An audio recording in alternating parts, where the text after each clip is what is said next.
Bonjour à tous, bienvenue à Deux Fiscalistes, un podcast. Notre invitée d'aujourd'hui, Madame Camille Desrosiers-Godette. Bonjour! Et toujours notre fidèle Jerry. Bonjour à tous.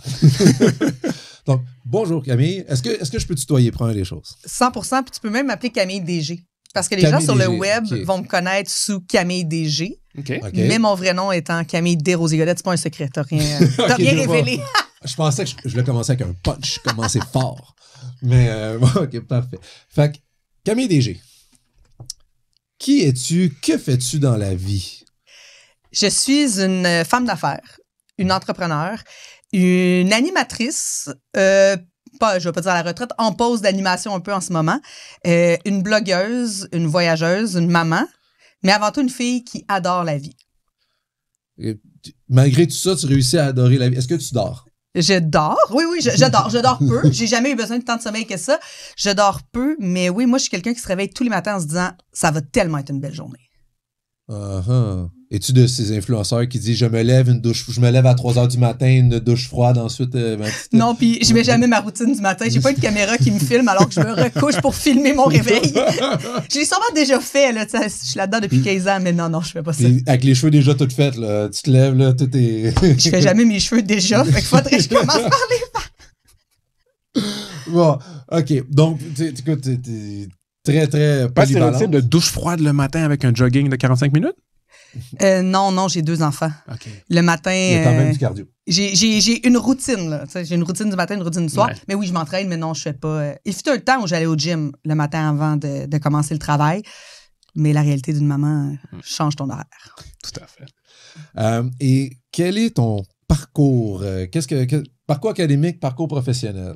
Parce que juste là, je pense qu'on a beaucoup de choses à dire. Oui, bien, parcours académique, j'ai d'abord étudié en théâtre. Moi, je voulais devenir comédienne. À l'époque, j'avais entre 17 et 19 ans pendant mon cégep en théâtre. Je me suis mis à écrire des pièces de théâtre. J'ai fondé ma première entreprise à l'époque qui s'appelait Les Gorgones de Tulé. J'écrivais des pièces et quand je réalisais que j'étais peut-être pas la meilleure comédienne dans mes amis, j'engageais des comédiennes et j'ai eu des pièces qui ont fait des tournées dans des écoles secondaires, dans des festivals, tout ça. Donc ça, c'est ce que j'ai fait. Ensuite, j'ai réalisé que je voulais beaucoup dans la vie, que le théâtre, c'était bien, mais je ne savais pas si c'était ça que je voulais faire à tout jamais. Donc, je suis allée à l'université en journalisme. Et à l'époque, je voulais devenir Céline Galipeau, rien de moins. Quand même, des gros standards. Mais Céline Galipeau, on le sait, avant d'être la tête d'affiche, ben, elle était journaliste à l'étranger, correspondante à l'étranger. Moi, c'est ce que je voulais. C'était une époque où il y avait beaucoup de coupures de postes et on me disait, ben, si tu veux être correspondante à l'étranger, il faudrait peut-être commencer par aller dans les prairies canadiennes pendant plusieurs années. Et ça n'allumait pas la Camille de 20-21 ans. Donc, pendant que je faisais mon stage pour les Jeux de Pékin dans le sous-sol de Radio-Canada à Montréal de nuit, non, je suis pas allée à Pékin quand même, j'ai commencé aussi à faire du marketing numérique. Donc, après l'université, je suis allée travailler chez Canoë.ca, qui était une propriété de Québécois, puis dans des agences de pub, et je me suis ramassée à 22 ans à me lancer à mon compte et à me dire, bon, je vais devenir pigiste. Puis au bout de même pas 2 mois, je me suis ramassée avec des gens qui travaillaient avec moi, une entreprise qui s'appelait Camille DG Média parce que je pensais être toute seule. Et ça a fait boule de neige, c'est devenu Code Morse, c'est devenu le blog Le Cahier, c'est devenu plein de choses. Puis là, c'est sûr qu'on pourrait parler de plein de choses parce qu'en parallèle, j'ai été animatrice télé, j'ai travaillé à Musique Plus, j'ai été chroniqueuse jeux vidéo à Monsieur Net, j'ai été animatrice d'une quotidienne le midi à MaTV avec Marc-André Coallier. J'ai ensuite le blog que j'avais fondé en 2009 est devenu une émission de télé. Donc, il y a eu plein de choses. J'ai eu plein de carrières, je dirais, parallèles, mais ça se rejoignait tout le temps dans le monde de la communication. Puis ça me permettait, je pense, d'être ma propre boss, me permettait de prendre les projets qui me plaisaient. Beaucoup d'éléments dans ce Énormément. dans ce que t'as dit. Donc, quand tu dis tu dors peu, on parle de pas du tout. C'est toi qui réveilles tes enfants le matin. Non. Plus maintenant, vous demanderiez à mon chum, il dit Camille, elle t'a fait réveiller. Feu Musique Plus, plein de souvenirs. As-tu rencontré les Backstreet Boys finalement? Non, malheureusement, mais j'ai rencontré Katy Perry quand même. Écoute, c'est bien, c'est très bien. C'est très bien. est-ce que quelqu'un t'a marqué qui était des personnes exceptionnelles à cette époque? Parce que Musique Plus, déjà en partant, ça se peut qu'il y ait des auditeurs qui ne savent même pas qu'est-ce que c'était. Ben, j'espère que tout le monde sait c'est qui, mais je vais peut-être regarder. Il y a quelqu'un qui m'a marqué, puis je pense que peut-être qu'elle ne sait même pas, puis c'est Shelly Sauvé-Castonguay. Parce que quand je suis rentrée à Musique Plus, j'étais pas majeure en Ontario. Et je me souviens qu'elle s'organisait toujours qu'on puisse faire des soirées où, parce qu'on est allé faire un tournage en Ontario, que j'allais pouvoir être là. C'est-à-dire, on va pas sortir dans un bar pour que Camille puisse être là parce que j'étais dans l'équipe au début d'animation terrain. Donc, tu es la personne qui, quand l'animateur est en onde, toi, tu t'occupes que il y ait des gens autour, tu donnes des t-shirts, tu animes le terrain. Donc, Shelly avait été une personne exceptionnelle. Puis quand je m'étais ramassée en onde, je me souviens le nombre de fois où elle me disait, tu sais, avant qu'on rentre en onde, t'es bonne, tu vas l'avoir. Donc, avoir des gens comme ça qui sont pas obligés d'être gentils avec toi, qui pourraient te prendre pour acquis parce que t'es pas quelqu'un qui fait partie des animateurs encore. Ben non, elle, au contraire, elle tirait toujours vers le haut. Et il y a Denis Talbot, qui m'a pris sous son aile à Monsieur Net, qui a été un très bon modèle de rigueur, de discipline. Quand on rentre en onde, on est prêt, on sait de quoi on va parler, on connaît son sujet. Un vrai pro qui est vraiment et qui voulait des femmes qui parlent de jeux vidéo. Il voulait nous avoir en onde, donc quelqu'un qui est très ouvert d'esprit aussi. Le message est lancé, les remerciements sont là, puis on sent que c'est sincère. Tu as nommé aussi le cahier. Oui. Le cahier qui est, selon moi, un de tes plus grands exploits. Est-ce que tu veux nous parler un peu de la démarche? Comment ça a commencé? Jusqu'à où est-ce que c'est rendu? Bref, juste nous parler du cahier. À la fin de mon bac, on était au début 9 filles et on avait décidé de se mettre ensemble pour fonder un blog qui n'était pas le cahier, qui était un autre blog qui s'appelait Les Bachelières. Donc, on était 9, tout ça, on écrivait. Ça s'est dissous pour maintes raisons. Et moi, j'avais encore ce projet-là sur le cœur. J'avais encore le goût de faire ça. Donc, au début, j'avais fondé un blog qui s'appelait Camille DG. Parce que je pensais être toute seule. Encore une fois, je pensais pas que ça allait grandir. Force est d'admettre que j'ai commencé, justement, j'avais Camille DG Média, qui était mon agence de marketing à l'époque, qui est devenue Code Morse. La deuxième employée chez Camille DG Média, c'est une fille qui s'appelle Virginie Pichet, qui est revenue dans ma vie d'ailleurs, qui est maintenant la directrice générale de Code Morse. On pourra en parler plus tard si vous voulez. Et elle écrivait elle aussi avec moi sur mon blog. Et tout d'un coup, ça m'avait frappé que c'était bizarre qu'il y ait d'autres personnes qui écrivent sous un blog qui est sous mon nom, parce que tout le monde pensait que j'écrivais tout, alors que c'était pas vrai. Et on a décidé de créer le cahier. Et le cahier est devenu un des plus grands blogs indépendants au Québec. Puis je sais que quelqu'un aujourd'hui de la génération Z à qui je dis ça fait « Ouais, les blogs, c'est complètement dépassé. » Mais il y a une époque où les blogs, c'était ça. Les gens allaient lire les blogs. C'était les blogueurs qui se faisaient inviter dans les événements. C'était les blogueurs dont on ouvrait les sites dans les classes d'université. Tu sais, je me souviens, mon frère, tout d'un coup, qui me dit, je suis à l'université, puis je regarde les ordinateurs des autres personnes dans ma classe, puis ils sont en train de lire le blog de ma sœur. C'est bizarre, tu sais. Donc, nous, c'est devenu très, très gros. On a eu plus de 70 collaborateurs en même temps, mais à travers les années, je pense qu'on en a eu plus de 300. Il y a une époque où on publiait 5 articles par jour, 100 000 personnes sur Facebook. C'était énorme à l'époque. On parlait de 500 000 pages vues par mois. C'est pour ça que c'est devenu une émission de télé. Donc, ça a vraiment grossi. Ça a été un super beau succès pour moi. J'ai eu beaucoup de plaisir à le faire. Ça existe toujours. C'est sûr que ça n'a plus la même portée que ça avait jadis. C'est encore sur aussi les réseaux sociaux, Facebook, Instagram. Mais en fait, on est chanceux. Les gens continuent de nous suivre. Donc, le public a vieilli avec nous. Maintenant, c'est des femmes qui ont mon âge. Mais c'est sûr que c'est pas les mêmes belles années que ça a été jadis, mais ça a été tout un trip, là. Est-ce que tu comparais ça un peu pour ramener ça au vocabulaire plus commun? C'est un peu les influenceurs de l'époque, les blogueurs. C'est tout à fait les influenceurs de l'époque. Tout à fait. Oh, oui. Et là, maintenant, le cahier est toujours là. Musique Plus n'est plus là. Mais maintenant, tu as Code Morse. Oui, que j'avais aussi à l'époque déjà. CDG Média qui est devenu Code Morse. Qu'est-ce que ça fait? Parce que média, c'est un terme qui est relativement large. Ça peut être beaucoup de choses, média. Donc, Code Morse, ça fait quoi? Code Morse, en fait, c'est une agence de stratégie et de gestion, création de contenu, réseaux sociaux. Donc, on est vraiment une agence de marketing web. Je te dirais que là, on va avoir 15 ans. En 15 ans, ça a beaucoup évolué. Mais la chance qu'on a, c'est qu'on est dans le domaine depuis tellement longtemps qu'on l'a vu évoluer, qu'on comprend aussi comment ça se transforme. Donc, nous, en fait, c'est qu'on peut être les alliés des entreprises, d'une petite PME à une grande entreprise pour tout ce qui va être marketing numérique. Donc, par exemple, dans nos clients, on va avoir tous les Saint-Hubert, là, les rôtisseries que vous connaissez très bien du Québec. On a Fizz, mais on peut aussi avoir la boutique du coin de la rue, certaines célébrités ou des marques qui s'en viennent ou même des entreprises qui sont en start-up. Donc, on a vraiment la chance d'avoir une grande variété de clients.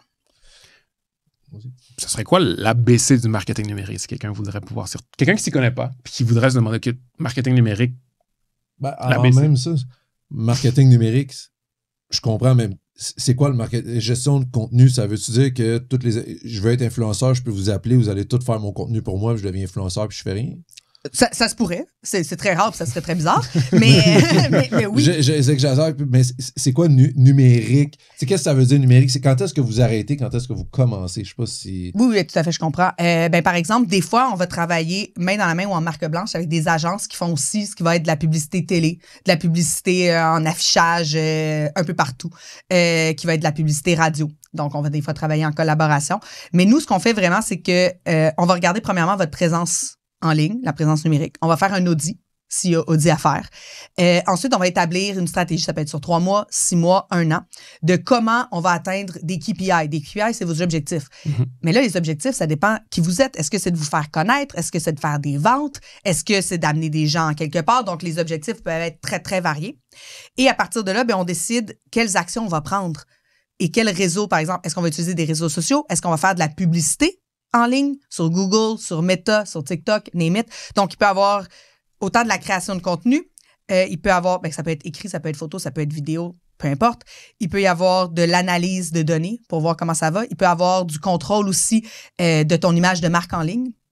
C'est une des entreprises, supposons, qui passent à une émission et qu'elles se font, en bon québécois, ramasser. Ça se peut qu'on fasse, OK, on fait un audit, puis comment est-ce qu'on peut ramener une image positive de votre entreprise en ligne. Ensuite, il peut y avoir du service à la clientèle. Donc, par exemple, pour certaines entreprises, ils ne veulent pas avoir nécessairement que des téléphonistes, ils veulent avoir un service à la clientèle en ligne. Donc, nous, notre équipe peut répondre en moins de 30 minutes à toutes les demandes en ligne. Donc, on a des entreprises pour qui, de 9h le matin à 9h le soir, on répond en moins de 30 minutes, peu importe le cas. Donc, c'est vraiment très, très vaste la gamme de services qu'on a chez Code Morse. On parle de combien d'employés à peu près? Parce que clairement, tu n'es plus tout seul. Parce que, je ne dormirai pas pour vrai. Oui. Donc, c'est sûr que nous, on est une agence boutique. Donc, on a moins de 10 employés à temps plein. Mais on a aussi des pigistes et des pigistes avec qui on travaille des fois depuis 4-5 années qui vont nous permettre aussi d'offrir des services justement le soir, la fin de semaine. Donc, j'ai déjà eu, puis on pourra en parler plus tard si vous voulez ou maintenant, mais j'ai déjà eu une plus grosse équipe. Avec la pandémie, on a changé notre manière de le voir aussi. J'ai une équipe à l'interne, mais j'ai aussi une équipe à la pige avec qui on travaille justement pour être capable d'assurer les services en tout temps.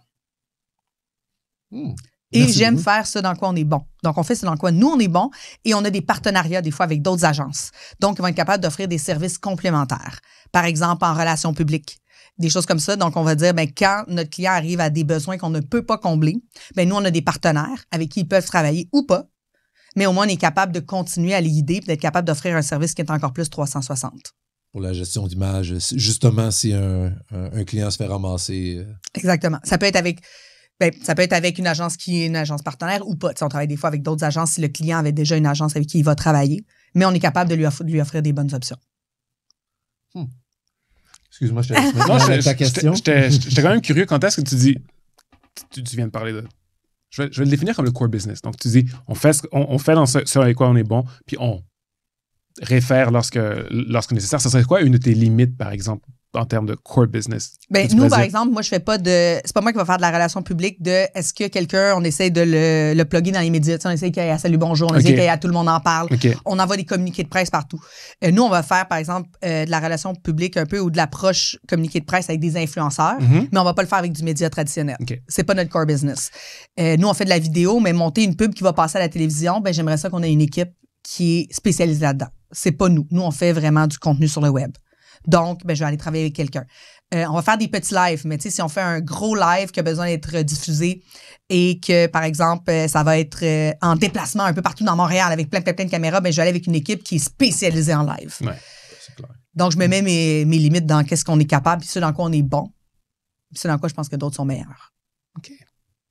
Ça vous offre aussi un système de référencement parce que eux, vous leur ramenez des clients. Quand eux, ils vont voir, écoute, cette agence-là, Code Morse, c'est avec eux autres qu'on travaille. Exactement. on se réfère Ça les va dans les deux clients. sens. Qu'est-ce qui... excuse-moi, j'ai perdu mon idée. Donc, honnêtement, je suis pas beaucoup exposé aux médias traditionnels. Fait que de ma perspective, qui est complètement biaisée, on s'entend, la valeur du média traditionnel est définitivement pas super élevée par rapport à la valeur du marketing numérique. Mais pour quelqu'un comme toi qui a plus un point de vue, j'imagine, 360, ça serait quoi les poids d'une entreprise? Tout dépendant, c'est quoi son marché, probablement. C'est ça que j'allais dire, ça dépend à Mais- qui tu parles. Tu sais, à qui tu parles, puis c'est sûr que nous, on a une grande différenciation au Québec par rapport au reste du Canada ou aux États-Unis ou d'autres endroits où au Québec, on a notre culture qui nous est propre. On a des émissions de télé que les gens vont vraiment écouter. On a des canaux qui sont différents. Tu vois, dans le reste du Canada, ils sont beaucoup plus collés, par exemple, à la culture américaine que nous, on va l'être. Donc, c'est sûr que ici, c'est très, très différent. Mais oui, tu sais, les médias traditionnels, si tu décides de parler à des gens qui ont plus de 40 ans, puis après, là, c'est une grosse généralité que je te dis, mais ils vont aller vers les médias traditionnels, ils vont les écouter, ils vont les consommer. Donc, puis c'est la même chose même en web. Si tu parles à des gens qui ont plus de 30 ans, tu vas peut-être utiliser Facebook parce que peut-être qu'ils sont plus. Si tu parles à des gens qui ont 15 ans, sur quel réseau tu vas aller? Tu n'iras pas sur Facebook. TikTok. Donc, là, 15 ans, il faut faire attention, on n'a pas le droit de faire n'importe quoi comme pub avec eux, mais je te donne un exemple de tu choisis tes canaux selon à qui tu as envie de parler, puis comment tu as envie de leur parler, puis pourquoi tu as envie de leur parler. Est-ce que tu peux juste redire ça? Je trouve ça super intéressant. Toutes les Québécois, c'était super bon. Je sais pas si t'es capable de te rappeler. Je l'ai dit, mais après toi, mais en fait, c'est que tu choisis tes canaux avec à qui tu veux parler, comment tu veux leur parler, pourquoi tu veux leur parler, à quel moment. Il y a plein de questions à se poser. Et ton canal peut être média traditionnel. Probablement qu'il va être doublé avec du média numérique. Parce que tout le monde est sur le numérique maintenant. Puis des fois, je le dis à mes clients, puis c'est ma blague un peu. Je dis, quand ils me disent, oh non, mais les personnes de 30 ans sont pas sur TikTok. Je dis, ah ouais? Moi, je connais beaucoup de pères qui vont aux toilettes longtemps. On va réfléchir. C'est pas pareil. Mais. Fait que j'ai tellement envie de faire du pouce là-dessus. Tellement. Non.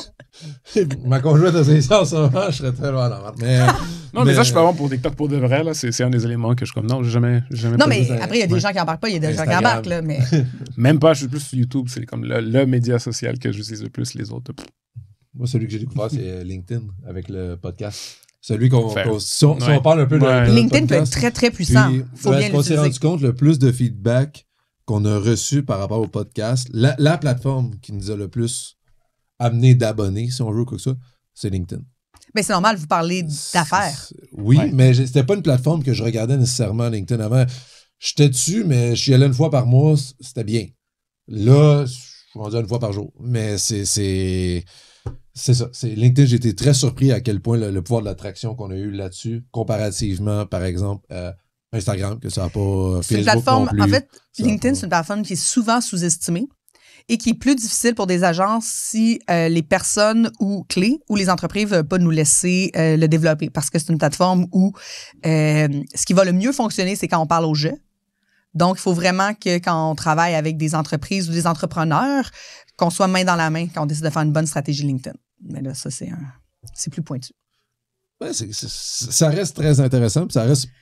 Je trouve que ce que tu viens de dire là, oui, c'est peut-être pointu, mais je trouve que ça amène du concret à ton travail, à ta profession, puis justement ce que tu dis, parce que marketing, que ce soit traditionnel ou numérique, moins maintenant, mais il y a quand même une certaine perception de investir en marketing. Comment je fais pour quantifier mes retombées? Si je fais une campagne publicitaire, je passe à la télé, à quel point je suis capable de dire que mon 3 minutes à la télé le samedi à 9h02 m'a aidé à ramener X nombre de ventes, etc. Puis même au niveau fiscal, il y a déjà eu des gros débats à savoir, je fais une campagne de publicité sur 3 ans, j'ai investi 1 million, mais techniquement, ma dépense, j'aurais pas le droit de la prendre à 100% en première année, il faudrait que je la prenne sur 3 ans, parce que puis là, t'es retombé, puis tu le quittes. Bref, même au niveau comptable, comment on va. Fait il y a beaucoup de choses sur comment est-ce que je fais pour avoir mes retombées, puis c'est quoi concrètement une stratégie. Puis là, en disant, écoute, LinkedIn, c'est plus pointu parce que c'est avec les gens d'affaires, il faut que tu parles aux jeux, je trouve ça super intéressant, puis je sais pas si tu peux un peu même, sans dire tout ce que tu fais, puis dévoiler je sais pas d'avoir une consultation gratuite, pas du tout. Disons qu'on parle de Facebook, on l'utilise peu. Comment vous cernez en disant, OK, on va aller avec telle stratégie ou telle stratégie? Y a-t-il des choses déjà acquise qu'on fait tout le temps, c'est un modèle one size fits all. Là. Il n'y a pas de modèle. Il va y avoir plein de gourous du web qui vont dire qu'il y a un modèle one size fits all. Il n'y a rien que je déteste plus que ça. Je trouve. Puis il y en a beaucoup qui te vendent du rêve. Ne les croyez pas. Les gourous du web qui vous vendent du rêve, c'est comme les MLM. C'est des mensonges. Comme, on lâche ça, s'il vous plaît. Ça fait un mois que je me lève tous les matins à 3h avec ma douche froide. Puis Mais non, moi, ce que je dis par rapport à ça, c'est, premièrement, un peu comme dans les médias traditionnels. Tu peux calculer tes retombées, mais pas nécessairement. Je t'explique. Tu as un panneau sur l'autoroute. Tu peux savoir combien de voitures qui passent. Mais après, est-ce que tu peux savoir combien de personnes vont acheter après avoir vu ton panneau sur l'autoroute? Pas nécessairement. Donc ça va être souvent des campagnes de notoriété. Il faut qu'on mette le nom. Il faut que ton nom devienne dans le quotidien. Il faut que quand la personne va avoir besoin de ce que tu offres, il pense à toi naturellement. Après, il peut y avoir quelque chose qui va être beaucoup plus direct. Tu sais, par exemple, si tu envoies des prospectus par la poste avec un code promo, là, tu es capable de quantifier exactement le nombre de personnes qui ont utilisé ton code promo. Après, donc, en marketing numérique, c'est un peu la même chose.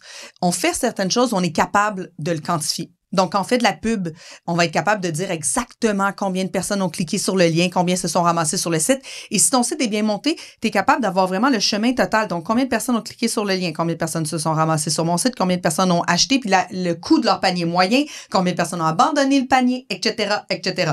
Donc, tu peux avoir vraiment un schéma total.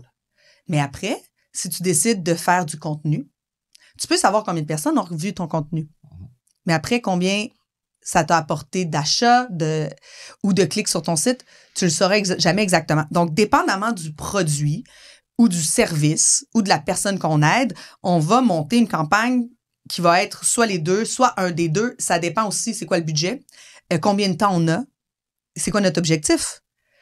Ça sera jamais la même chose nécessairement. Et c'est pas la même chose pour un achat impulsif, donc quelque chose qui va pas être très cher, et un achat qui va être très cher ou un service dont les gens n'en auront pas toujours nécessairement besoin. Tu sais, je donne un exemple. Un manteau d'hiver à 700$, tu l'achètes pas sur un coup de tête, en général. Peut-être certaines personnes, là. Mais en général, c'est pas un achat sur un coup de tête. C'est un achat que tu vas magasiner, que tu vas regarder. Donc, il faut que la marque soit connue pour que la personne décide de l'acheter.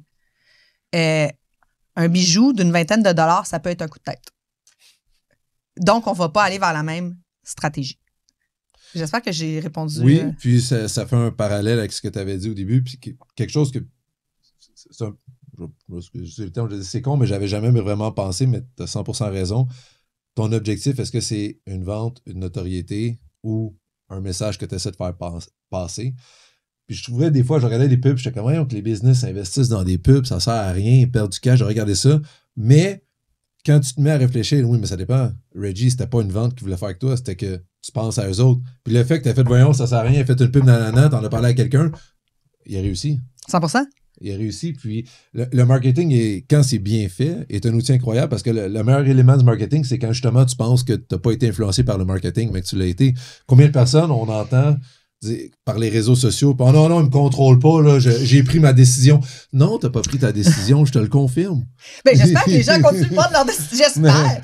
Je sais, mais tu sais, l'influence qu'on a, là, puis mais donc l'idée a été implantée des fois quelques mois, quelques années avant. Peut-être que ça serait une bonne idée que, puis éventuellement, ça se convertit en vente, mais ça serait peut-être pas direct. Là. Tout à fait. On parlait justement on n'arrête pas, je sais pas pourquoi, parce qu'on n'a jamais parlé de ça avant, mais que la douche froide le matin, puis etc., des exercices. Mais il y a des gourous de X, Y, Z qui se promotent, qui se font la promotion d'eux-mêmes grâce aux réseaux sociaux. C'est ça, qui se font la promotion d'eux-mêmes, puis les gens vont les croire, puis qui vont adapter, puis qui non, mais je le pensais déjà, mais non, tu sais, peut-être que tu le pensais, mais c'est cette personne-là qui t'a influencé, son marketing a fonctionné. Mais bref, je trouve ça vraiment, je trouve ça de mon côté, ça me fait réfléchir, qu'est-ce que tu dis? Toi, Jerry, ça te fait pas réfléchir du tout? Beaucoup, mais c'est très vaste, numéro 1, en termes de... Oui. Puis là, la seule question que je me demandais, c'est tellement vaste que je me disais, pour un entrepreneur type. Oui. L'entreprise type au Québec, normalement, c'est une entreprise, on va dire, entreprise de plomberie en croissance. Ce serait quand le moment que l'entrepreneur devrait commencer à penser, peut-être que le marketing numérique est rendu une de mes priorités? Le plus tôt possible, je te dirais. Le marketing numérique devrait devenir une priorité le plus tôt possible parce que c'est pas les coûts peuvent vraiment varier, ils ne sont pas obligés de coûter cher, mais dès que tu démarres ton entreprise, tu devrais être capable de réserver ou d'essayer de réserver tes noms partout. Quitte à ne rien faire, mais au moins t'assurer que tu es là puis que tu peux avoir une vigie s'il se dit quelque chose sur toi. Déjà là, c'est une base. Après, quand on fait une stratégie, quand quelqu'un, que ce soit mon agence ou une autre ou un pigiste, mais quand quelqu'un fait une stratégie, c'est de se dire quel canot on va utiliser et pourquoi. Tu sais, une entreprise en plomberie, ça dépend aussi, tu sais, quel type de clientèle, c'est quoi, tu sais, est-ce que c'est de la plomberie haut de gamme, plus classique, est-ce que c'est un service de plomberie ou est-ce qu'ils vendent de la plomberie? Donc là, on peut aller loin, là, ouais. Fait une fois qu'on se pose toutes ces questions-là, ben on va se dire, est-ce qu'on a besoin de faire, parce que en ce moment, je pense que les plombiers ne manquent pas de travail, là. Mais tu sais, est-ce qu'on a besoin de se faire du marketing ou est-ce qu'on veut juste s'assurer qu'on fait une vigie? Parce que si on parle de moi en mal, j'aimerais être capable d'intervenir. J'aimerais faire un petit peu ce que tu dis là, parce que ça me fait penser à cette question-là. Une entreprise qui est déjà à pleine capacité, devrait-elle quand même faire du marketing? Bien, ça dépend de ses objectifs. Après, est-ce qu'elle veut continuer de croître ou pas? Mais sinon, elle devrait minimalement se faire une vigie et de se dire, est-ce que je fais un petit peu de marketing juste pour m'assurer que je vais pas tomber dans un creux le jour où Puis après, ça dépend c'est quoi, tu sais. Je veux dire, si c'est du recurring que tu sais que tu es capable de prévoir pendant tant de temps, peut-être que tu n'en auras pas besoin. Si du jour au lendemain, ça peut tomber, peut-être que tu en as besoin. Donc, c'est pour ça qu'il y a tellement de questions à se poser, puis il y a pas une manière de faire, mais je dirais pas que tous mes services devraient être offerts à tout le monde. Il y a certaines entreprises qui n'ont pas besoin de tous nos services ou qui n'ont pas besoin d'être sur tous les réseaux.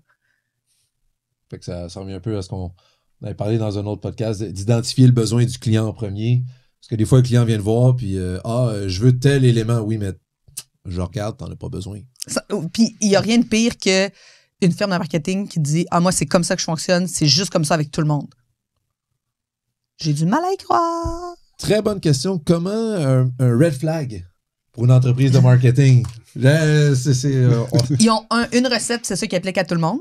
C'est un très gros red flag. Si tu sens que tous les textes ont été écrits sur ChatGPT, c'est un très gros red flag, je dirais.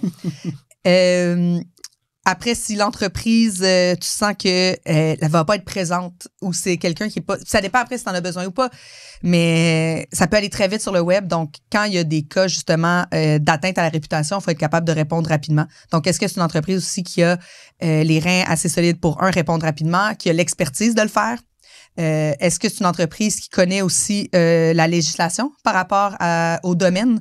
Tu sais, je donne un exemple. Si on travaille dans le domaine financier, est-ce qu'il y a des choses qu'on a le droit de dire, qu'on n'a pas le droit de dire? Tu sais, nous, on a travaillé avec des pharmaceutiques. Tout ne se dit pas sur la pharmaceutique. L'alcool, on peut pas faire de la publicité d'alcool comme on veut. Publicité aux enfants. Exactement. Donc, à partir de là, c'est toujours de se dire, est-ce que le ou les professionnels que j'engage ont ces connaissances-là et ont l'intelligence sinon d'aller les chercher? Puis est-ce que ça se fait poser la question directement aux professionnels? Parce que je vais donner l'exemple, des fois les gens nous posent la question, comment choisir un bon comptable? Moi, je leur dis tout le temps, posez-lui la question. Tu sais, posez-lui, c'est quoi son type de clientèle? Comment est-ce qu'il travaille? C'est quoi ses délais de réponse? Allez luncher avec. Vous avez le droit d'aller luncher avec. Vous allez avoir une relation d'affaires avec cette personne-là. Je vous dis que ça ressemble à une relation puis choisir un comptable, c'est sur du long terme. Là. C'est ça. Changer de comptable, je pense que c'est quelque chose qui me... Je suis une fille qui est zéro anxieuse, zéro stressée, mais changer de comptable, ça me créerait un stress. Exact. Fait que j'ai prenais le temps, ou même des fois, les clients qui disent des gestionnaires de portefeuille, t'en connais-tu? J'ai reçu un héritage comme ça, je voudrais placer. Je t'en donne plusieurs, va luncher avec. Demandez, c'est quoi ta stratégie? Qu'est-ce que tu fais? Est-ce que c'est la même chose que tu appliques à chacun? As-tu du temps de t'occuper de moi? As-tu des seuils minimums, etc.? Poser des questions, puis il n'y a pas vraiment de questions que tu ne peux pas poser. Ah, tout à fait. Puis il faut bien choisir, il faut avoir aussi un fit. Il faut que tu sentes que la personne qui va travailler avec toi en marketing est capable, ou son équipe est capable de te représenter, a la curiosité de comprendre ton entreprise, a envie de le faire aussi. Tu sais, je donne un exemple. On a déjà travaillé pour une compagnie de blocs de béton. Donc, tu sais, pour refaire ses entrées puis tout ça. Et avec eux, à l'époque, là, c'est il y a plus de 10 ans. Avec eux, ce qu'on faisait, c'était une stratégie de groupe Facebook pour que les gens qui posent des blocs de béton les connaissent pour qu'ils les proposent à leurs clients. Parce que je disais, le client, oui, va connaître les noms de certaines entreprises, mais les gens qui posent du béton, donc qui font de l'aménagement paysager, c'est eux qui vont proposer souvent des produits à leurs clients. Donc, à l'époque, on avait complètement décidé de flip the script. Là, ce que je dis, les gens vont dire, mais là, Camille, c'est de l'acquis. C'était pas de l'acquis il y a plus de 10 ans. Il faut se remettre à l'époque. Des fois, il y a des solutions simples que les gens pensent pas. Moi, au début, je me considère pas comme un nul entrepreneur ou quoi que ce soit, puis tu voulais-tu ta notoriété, ou tu voulais ta vente, ou tu voulais ci, ou etc. C'est comme, OK, oui, j'avais pas pensé que tu pouvais... Oui, il faut avoir la réflexion. Donc, quand j'avais rencontré pour faire ce projet-là, ben, je m'étais assise avec mon équipe, j'ai dit, OK, est-ce qu'il y a quelqu'un ici qui se connaît un petit peu en construction, en aménagement paysager, etc., qui va être capable de parler le langage? Puis c'est cette personne-là qu'on a mis sur le compte aussi. C'est cette personne-là qui était capable d'interagir avec le client au même niveau. Donc, tu sais, si on travaille, par exemple, avec une compagnie de cosmétiques, ben moi, j'ai une fille dans mon équipe qui a été cosméticienne pendant des années dans des pharmacies, qui trippe hair and make-up. Tu sais, on en a parlé un peu quand je suis arrivée. Moi, je suis pas quelqu'un qui se maquille beaucoup. Je suis pas quelqu'un qui passe des heures à se coiffer. Je vais être capable de penser à la stratégie d'élaborer, mais au quotidien, mais je vais avoir une gestionnaire sur le compte qui trippe sur le compte, qui a envie de faire ça. Effectivement. Petite parenthèse, pour toi, ça paraît évident, mais non, pour moi, c'est pas si évident que ça. Le fait de créer un groupe Facebook où les entrepreneurs peuvent aller poser des questions ou des trucs dédiés à ça, c'est pas une stratégie qui, à mon avis, ça serait la première que je viendrai en tête quand je pense à une campagne de marketing. De nos jours, je pense pas que je ferais la même stratégie, mais à l'époque, ça avait été une bonne idée. Moi, plutôt, on était très... C'est pas la spécialité du marketing, on s'entend. Les réseaux sociaux non plus. Là. On a le podcast, mais une chance qu'on ait bon coup d'aider parce que c'était moi seul qui ferait ça, je te confirme qu'on aurait arrêté après 3 épisodes. Et là, on vient, ta fameuse question tantôt que je t'ai dit juste avant puis que ça fait 15 minutes. Je pense qu'on l'a répondu, l'ABC du marketing numérique. Moi, je l'ai quand même... Oui, mais le comparer avec avec le marketing traditionnel... On pourrait comparer. On pourrait le comparer avec le marketing traditionnel, donc. Mais en fait, comme j'ai dit tantôt, je pense que le marketing numérique et le marketing traditionnel peuvent se ressembler. Tu sais, la grosse... Dans le sens où on va se poser les mêmes questions dans notre type d'écriture, tout ça. Donc, nous, quand on va monter, par exemple, un calendrier pour un client, on va se dire, on va monter une stratégie, à qui on parle, c'est qui les personas. Est-ce que le prix, c'est parce que souvent, c'est le client qui va l'avoir déterminé en amont de toute façon, donc on va moins y toucher. Mais après ça, est-ce qu'on fait des promotions? Est-ce qu'on fait des concours? Comme à qui on parle? Comment on leur parle? Fait que c'est les mêmes questions, c'est juste que les réponses ne seront pas les mêmes parce qu'on va pas avoir les mêmes outils, puis on va pas être sur les mêmes plateformes. Mais ça se ressemble. Et on travaille... Et une bonne stratégie de marketing numérique, s'il y a du média traditionnel puis s'il y a du marketing traditionnel, doit être main dans la main avec le marketing traditionnel. Il n'y a rien de pire qu'une entreprise qui engage une agence pour faire un, une agence pour faire l'autre, ne met rien en commun, elles ne se parlent pas. Et là, tu sens qu'il y a une dichotomie entre comment le marketing est fait à la télévision puis le marketing est fait en ligne. Tu sais, nous, il y a des entreprises pour lesquelles on travaille, par exemple, Montelier, les eaux pétillantes. Donc, on s'assoit avec leur agence traditionnelle pour voir comment est-ce qu'on est capable d'avancer dans le même sens, de travailler ensemble et d'aider le client conjointement. Donc, il y a vraiment aussi un travail à faire pour que le storytelling soit le même. Est-ce que tu as déjà refusé des clients? Oui. Parce que je pense pas, des fois, je pense que j'étais pas la bonne personne pour eux. Parce que le budget était pas adéquat, puis pour ce qu'on pouvait leur offrir, puis je leur disais, vous devriez. Mais en même temps, on prend des clients de toutes les tailles. Mais un client qui ne veut pas mettre le budget ou qu'on lui dit nos prix, qu'on dit comment on travaille, qui voudrait qu'on lui décroche la lune pour 2 cents, c'est le genre de client qu'on ne prendra pas. Parlant de prix, puis là, je prends une PME québécoise, fabrique des tables, toujours mon exemple. Elle fabrique des tables, chiffre d'affaires de 5 millions, 10-20 employés. On parle de combien, pas nécessairement Conmos, parce que je ne veux pas te compromettre sur des prix quoi que ce soit, mais on parle de combien que la personne devrait avoir en tête de dire faut que j'ai un budget de temps pour mon marketing overall. Là. Quand j'avais lu cette question-là en amont, je me disais c'est très difficile de répondre parce que ça dépend de tes objectifs. Et ça dépend aussi, est-ce que tu en mets que en marketing numérique? Est-ce que tu en mets en marketing traditionnel? Est-ce que tu en mets en relations publiques? Donc, ton budget publicitaire, etc., tu peux le diviser un peu. Après, plus tu en mets, plus on est capable de faire d'initiatives, mais il y a aussi une limite où est-ce que tu as besoin d'autant d'initiatives aussi? Il y a des gens qui vont t'en vendre à n'en plus finir, puis je pense pas que c'est une bonne idée.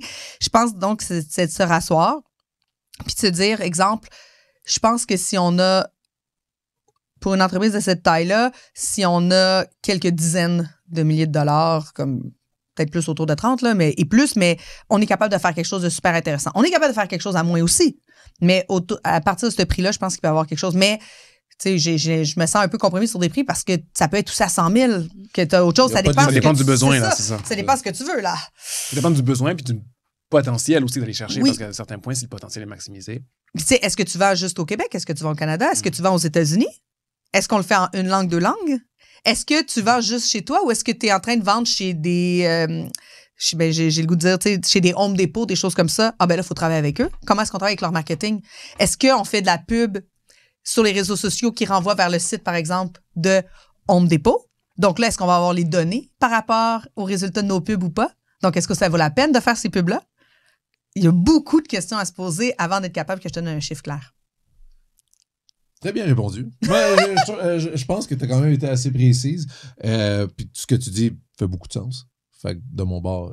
Puis les montants que j'ai donnés, c'était sans l'investissement publicitaire. Donc, c'est-à-dire, si tu décides d'acheter de la pub, ça peut pas être compté dans ce montant-là. Ben, quoi que... ça pourrait... Est-ce que tu peux expliquer ce que tu veux dire par là? Ce que je veux dire par là, c'est qu'il y a un montant pour stratégie, création de contenu, etc. Puis après, il y a un montant aussi à calculer toujours de se dire, si on décide d'aller en achat média, donc de faire de la publicité, par exemple, sur Google Meta, bien, il faut avoir un budget d'achat média. Okay. Donc, combien tu investis par jour, par semaine, par mois, par année? Puis ça peut être variable aussi. Est-ce que tu es une entreprise saisonnière? Est-ce que tu es une entreprise à l'année? Est-ce qu'au courant de l'année, tu as des moments clés où on va monter ton budget d'achat média parce que tu as une grande vente? Et ça fait 15 ans que vous êtes dans le milieu. Qu'est-ce qui se passe dans les 15 prochaines années, dans ta boule de cristal? En fait, ton carré de... Oh, c'est bon, ouais, j'aime ça. On va réutiliser ça. Clairement, c'est pas du cristal, mais... Écoute, on manquait de budget. Tu l'as mis dans ton marketing, c'est bien. C'est sûr. Ça a tellement évolué dans les 15 dernières années. Ça va tellement évoluer. Tu sais, je pense que l'intelligence artificielle va prendre de plus en plus de place. Il ne faut pas se battre contre elle nécessairement. Il faut se battre contre certaines parties de l'intelligence artificielle qui, je pense, vont causer problème au cours des prochaines années. Il faut voir où est-ce que l'humain met des limites, mais ça, c'est totalement un autre sujet. Mais l'intelligence artificielle va prendre de la place. Donc, comment est-ce que, en tant qu'agence, en tant qu'individu dans le marketing, on l'utilise intelligemment? On l'utilise avec parcimonie et brio. Je pense que ça va être quelque chose qui va venir changer beaucoup et qui va venir aussi nous donner beaucoup de données sur l'utilisation et sur les portées de nos différentes publicités. Je pense que la prochaine génération va être beaucoup plus éduquée aussi sur leur empreinte numérique, sur comment ils veulent être en ligne. Donc, je pense que ça va être un défi pour les marketeurs de rejoindre leur clientèle parce que je pense que notre génération, c'est beaucoup divulgué en ligne, a peut-être moins navigué dans des navigations privées, a peut-être donné beaucoup de son information sans trop le calculer. Je pense que les prochaines générations vont être beaucoup plus prudents. Donc, je pense qu'on va avoir un défi additionnel de ce côté-là. Mais on sait que Google, en même temps, a beaucoup de déboires en ce moment. Puis il pourrait y avoir des nouveaux joueurs qui rentrent justement à cause des déboires. Est-ce que tu as de l'espoir par rapport à ça? Est-ce qu'éventuellement, le marketing en ligne ou les publicités en ligne vont devenir agréables pour l'utilisateur final? J'ai aucune idée. Okay.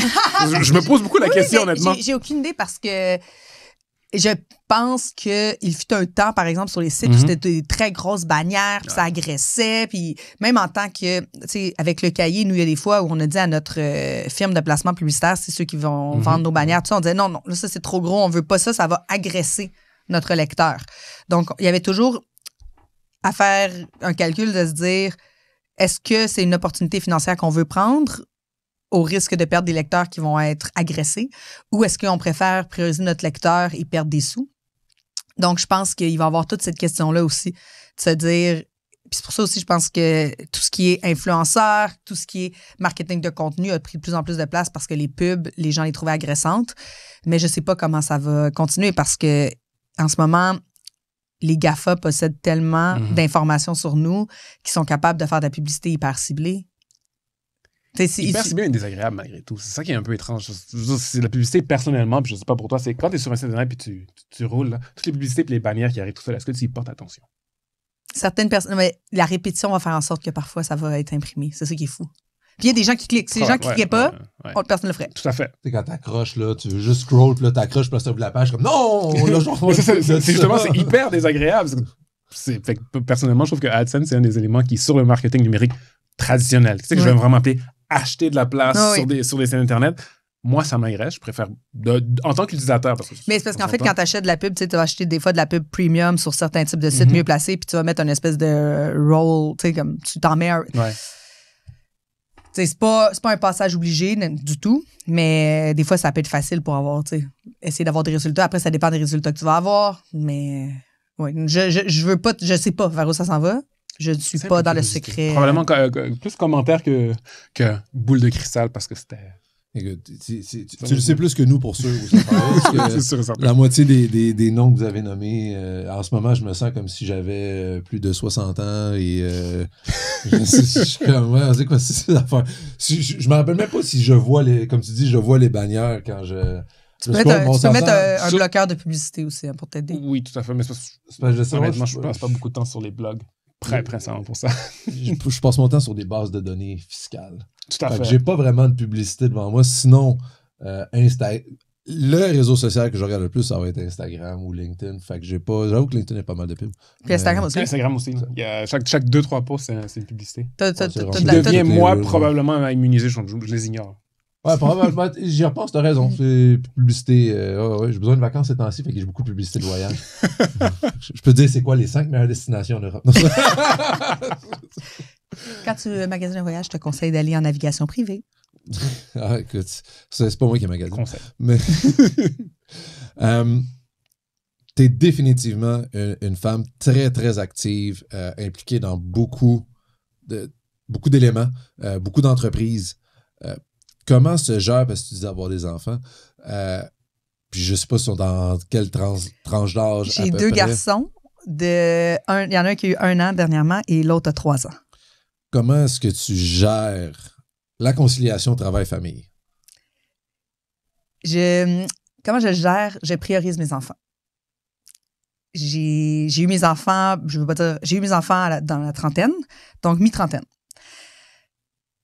Je les voulais, mes enfants. J'ai travaillé très fort pendant la vingtaine. J'ai fait des heures qui n'avaient pas d'allure à certains moments, mais j'aimais ça. J'ai adoré faire ça. J'ai adoré, par exemple, faire un 9 à 5 au bureau chez Code Morse, puis le soir, aller animer une émission de télé. J'ai adoré commencer ma journée chez Code Morse, aller à ma TV le midi, revenir chez Code Morse en fin de journée, puis le soir, continuer à travailler parce que j'avais pas eu le temps de finir mes stratégies. Ou des fois, écrire mes dossiers de recherche le soir. J'ai adoré ma vingtaine pour ça. J'avais l'impression de faire plein de choses qui me faisaient grandir, qui me faisaient découvrir. J'ai eu la chance, en tant que blogueuse, de faire plein de voyages grâce au blog, de me rendre à des endroits fous comme Tahiti. Je l'ai vécu beaucoup dans ma vingtaine. J'habitais le plateau coin Mont-Royal, Saint-Laurent. J'avais pas d'auto. Puis bref, j'ai tout vécu ça. Donc, quand j'ai choisi d'avoir des enfants avec mon conjoint, j'avais le goût de le vivre avec intensité, mais avec eux. J'avais pas envie d'être la maman j'ai toujours pas envie d'être la maman qui est pas là. J'ai envie que ce soit moi qui soit avec eux après la garderie. J'ai envie que ce soit moi qui soit avec eux le matin. J'ai envie d'aller les chercher tôt pour aller jouer au parc. J'ai envie que ce soit moi qui soit là à l'aréna, à la piscine. Bref, ma priorité, c'est mes gars. Et je dis à tout le monde, engagez des mamans. C'est des employés hors pair. Une maman, c'est efficace. Une maman, ça utilise son temps intelligemment et ça ne le perd pas. Une maman, quand ça fait une tâche, ça le fait. Et c'est pas une blague. Je travaille tellement plus efficacement qu'à certains moments de ma vie. Puis déjà, je pense que j'étais efficace. Mais là, je me dis, OK, quand je travaille pour vrai parce que je veux avoir le temps de finir mes trucs et être avec les garçons le soir. Puis être avec eux à 100%. Et quand ils se couchent, il m'arrive de réouvrir l'ordinateur, mais j'ai pas envie de le faire. J'ai envie de passer ce temps-là avec mon amoureux. Donc, j'ai choisi de prioriser un équilibre sain. Hier soir, exemple, j'envoyais des courriels avec une potentielle nouvelle cliente et à un certain moment, je lui ai envoyé un courriel en disant « Là, je suis avec mes garçons, je te réécris quand ils sont couchés. » Et la personne m'a répondu « Merci de ta proactivité, à tantôt. » Des fois, il faut mettre sa limite. Puis je pense qu'il y a plusieurs entrepreneurs qui n'osent pas la mettre, qui se disent « Je dois le faire. » Si tu ne sauves pas des vies, là, si c'est pas une urgence, ça peut attendre 2 heures. Il y a une soirée où j'ai un de mes clients qui a passé dans une émission de télé qui s'est fait ramasser. Ce soir-là, j'ai dit à mon conjoint, là, c'est toi qu'il faut que tu t'occupes des enfants. Ça, c'est une vraie urgence. Je la gère. Mais c'est pas une vraie urgence, ça peut attendre 8h15, 8h30, ou ça peut des fois attendre demain matin. Des fois, il faut juste savoir prioriser. et bien déléguer. Déléguer. J'aime le terme parce que c'est difficile, puis là, je vois le temps qui avance. Je suis d'accord avec déléguer est un élément important de l'entrepreneurship. À quel point est-ce que c'est difficile de déléguer? Parce que tu parlais, dans ta vingtaine, tu faisais beaucoup d'éléments toi-même. Les blogs, oui, il y avait... Ben quoi, j'ai eu la chance, j'ai toujours eu une équipe. Fait que déléguer n'est pas un élément pour toi qui était nécessairement difficile. Par chance, non, parce que j'ai eu des gens de grande confiance dans mon parcours. Okay. Mon ancien associé, Jean-Philippe Godette, avec qui on a beaucoup travaillé, qui est un gars en qui je peux avoir confiance. Virginie Pichet, qui est ma directrice générale, qui a été la 2e employée de Code Morse, en qui j'ai toujours eu hyper confiance. En ce moment, mon équipe sur le terrain, ma directrice senior, Marianne, qui, je sais, quand elle travaille, elle le fait comme si c'était sa propre entreprise. Je lui fais confiance, les yeux fermés. Puis je pense que ça, c'est un élément tellement important de savoir que tu as une équipe solide, de les traiter avec énormément de respect, de les traiter comme tu aimerais être traité et de te dire on avance ensemble et c'est un travail d'équipe. Moi, j'ai envie d'être main dans la main avec mon équipe et d'avancer avec eux. Mais oui, si je ne déléguais pas à des gens à qui j'ai confiance, je ne pourrais pas aller aussi loin. Et il ne pourrait pas... il irait sûrement loin avec d'autres personnes. Là. Je ne dis pas qu'il ne pourrait pas aller loin, mais c'est vraiment un travail qu'on fait tout le monde ensemble. Comment tu vas pour les trouver? Oui, c'est vrai. Comment les trouver, comment les conserver? Parce qu'en ce moment, il y a bien des gens qui cherchent des employés. Fait que, comment est-ce que tu as déniché ces personnes-là? Parce que je crois qu'il y en a certaines qui sont là, 2e employé, puis ça fait 15 ans que Code Morse existe, donc j'imagine qu'elle est là depuis Virginie plus est que partie 2 ans. À un certain moment parce qu'elle avait, en fait, on avait été son premier emploi après ses études. Elle est partie, elle a fait d'autres choses. Et il fut un temps où je lui disais ça allait moins bien parce que j'avais perdu la personne qui était mon bras droit. Et j'étais en congé de maternité. C'était pas facile, tu sais. J'avais recommencé à travailler. Ma mère s'occupait de mon bébé. Mm-hmm. Je parle de ça autour d'un verre avec Virginie, puis elle me dit, ben, moi, ça me tente. T'sais. Elle est revenue. C'était inespéré. Je ne mentirais pas. Mais donc, des fois, c'est des chances comme ça. Des fois, par exemple, Marianne, c'est une fille à qui j'ai réécrit tout d'un coup parce que c'est une fille qui avait fait un stage chez nous il y a longtemps, qui était hyper professionnelle, qui est allée faire d'autres trucs. Tout d'un coup, je me suis dit, mais j'ai envie peut-être de la revoir dans mon équipe parce que c'est quelqu'un en qui j'avais énormément confiance. C'est quelqu'un que je trouvais professionnelle, déterminée, fonceuse, intelligente. Donc, je suis allée la voir si elle avait envie. Juste tenter le terrain. Juste tenter le terrain. Slide in UDM. Ouais. Hey! Après, ben, tu sais, je pense que c'est d'établir avec ces personnes-là. Ben, après, il peut y avoir aussi par recrutement. J'ai trouvé des personnes exceptionnelles par des rondes de recrutement puis tout ça. Nous, on fait toujours une première entrevue rapide vidéo, puis après, on les fait en personne, on se rencontre, on voit s'il y a un bon fit. Après ça, je disais, de les traiter avec respect, d'avoir une échelle salariale qui peut être divulguée, que la personne sache, peu importe la taille de l'entreprise, sache où est-ce qu'elle peut se rendre, comment est-ce qu'elle peut monter. De leur offrir des conditions de travail qui sont intéressantes. Nous, on a une conciliation travail-vie personnelle qui, je pense, l'est vraiment. On est sur du 4 jours semaine. Donc, on a certaines personnes qui sont en congé le lundi, d'autres le vendredi. On essaie de le respecter au maximum. Moi, toujours, ce que je leur dis, c'est leur contrat de travail, c'est sur un 5 jours, mais on essaie de faire du 4 jours. Donc, si, par exemple, on a 46 semaines dans l'année où tu fais du 4 jours, dans ma tête, on a réussi. Est-ce que c'est 4 fois 10 heures par jour minimum? Probablement que les heures se comptent plus. On compte pas les heures. L'objectif, c'est vraiment d'aller genre 4 jours excessivement longs ou l'objectif, c'est 4 jours normaux? L'objectif, c'est 4 jours qui sont normaux. Donc, tu sais, du 9 à 5 à peu près. Après, nous, il n'y a pas de clock-in, il n'y a pas de clock-out. Il faut que le travail soit fait. Et ça s'organise vraiment à l'interne. On a déjà eu quelqu'un dans l'équipe qui est rentré et que ça n'a pas fonctionné. Et je le sentais, mais c'est les autres de l'équipe qui me l'ont dit avant. Qui ont fait, c'est parce qu'on lui écrit puis elle nous répond pas, ou elle fait pas les choses assez vite, ou ça fait en sorte qu'on n'est pas capable d'avoir notre journée de congé parce qu'elle n'est pas team player. Donc, ça s'autogère énormément. Et quand tu as une bonne équipe qui s'entraide et qui a envie de le faire, ça fonctionne. Dernier sujet, puis je ne sais pas si tu veux rentrer là-dedans, parce qu'on l'entend souvent avec les réseaux sociaux, puis justement, ça fait partie du marketing numérique. On va parler des succès des entreprises. Tu amènes beaucoup d'expérience avec tes propos. Clairement, tu as vécu des belles expériences puis tout. J'imagine que ça n'a pas toujours été rose. J'imagine, en fait, je ne veux pas imaginer, mais je me dis, as-tu déjà eu des échecs ou tout ce que tu as fait, tu as toujours réussi, puis jusqu'à ce jour, tu n'as jamais eu d'échec, jamais eu de regrets ou quoi que ce soit? Non, il y a eu des échecs, il y a eu des campagnes qui n'ont pas levé comme on voulait, mais moi, dans ce temps-là, par exemple, si une campagne ne lève pas comme je veux, il arrive des fois que je décide de manger 100% de mon profit puis de le remettre dans la campagne parce que je veux qu'il y ait des résultats pour des clients. Puis ça, c'est un choix personnel que je fais. Mais je parle plus dans un projet quelconque que tu as fait comme, écoute, j'ai voulu me lancer là-dedans, ça n'a pas marché. Bon, tu sais, exemple, il y a quelques années, le blog Le Cahier, on avait lancé une ligne de vêtements.